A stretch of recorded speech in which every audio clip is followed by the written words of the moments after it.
Panglima TNI Jenderal Andika Perkasa disambut oleh prajurit TNI Angkatan Laut dari berbagai satuan yang menyanyikan yel-yel penyambutan saat kunjungan pertamanya sebagai Panglima TNI ke Markas Besar Angkatan Laut Cilangkap, Jakarta Timur pada Senin 22 November hari ini. Para prajurit TNI AL dari berbagai satuan tersebut berbaris sambil bertepuk tangan dan bernyanyi saat Andika Perkasa bersama Kepala Staf Angkatan Laut Laksamana TNI Yudo Margono dan Kasum TNI Lejen TNI Eko Margiono melintas menggunakan mobil golf. Informasi lebih lengkapnya akan disampaikan oleh rekan jurnalis kami dari tribunnews.com, ada Gita Irawan yang saat ini sudah tersambung bersama kami. Halo Gita.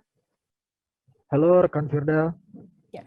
Gita, bisa Anda jelaskan bagaimana suasana kunjungan Panglima TNI Jenderal Andika Perkasa ini ke Markas Besar TNI Angkatan Laut pada hari ini? Ya, terima kasih rekan Firda. Selamat siang Tribuners.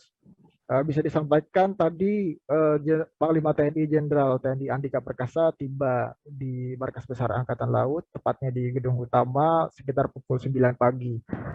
Setelah tiba, Panglima TNI kemudian disambut oleh Kepala Staf Angkatan Laut Laksamana TNI Yudo Margono, kemudian langsung menyapa para pejabat utama Mabesal yang sudah berbaris di gedung utama tersebut. Nah, setelah menyapa tersebut, langsung Jenderal TNI Andika Perkasa menyaparkan media dan melaksanakan wawancara. Kemudian setelah wawancara, Panglima TNI berfoto bersama seluruh pejabat utama Mabes Angkatan Laut.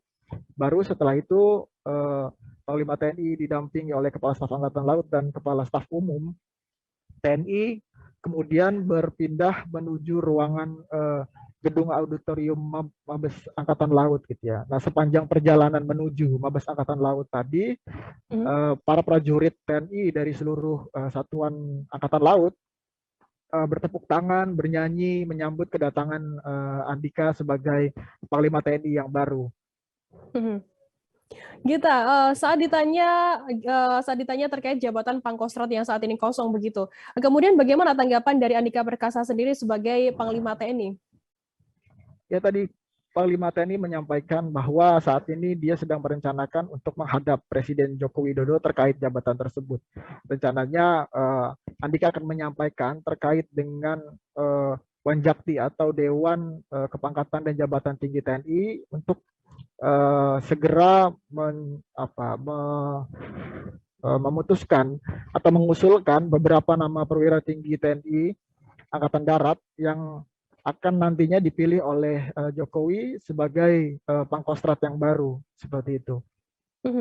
Kemudian Gita, apa respon dari Panglima TNI Andika Perkasa sendiri terkait adanya penembakan di Koramil Suru-Suru Kabupaten Yahukimo yang menewaskan 2 prajurit TNI pada beberapa hari yang lalu? Ya, tadi Panglima TNI menyampaikan dia mengaku tidak kaget ya atas penyerangan tersebut karena memang selama ini pihak TNI telah mengamati pergerakan dari kelompok bersenjata di Papua. Namun demikian, Panglima TNI Andika Perkasa menyatakan akan menggunakan atau akan mengubah pendekatan terkait dengan penanganan kelompok bersenjata di sana. Nah, perubahan itu juga menurut dia sesuai dengan visi misi yang disampaikan Panglima TNI saat berada di DPR untuk menjalani fit and proper test begitu. Nah, dia berharap juga perubahan itu akan bisa memberikan dampak yang positif gitu ya terkait penanganan kelompok bersenjata di Papua. Demikian Firda. Baik, terima kasih rekan jurnalis dari tribunnews.com Gita Irawan atas laporan Anda. Selamat bertugas kembali.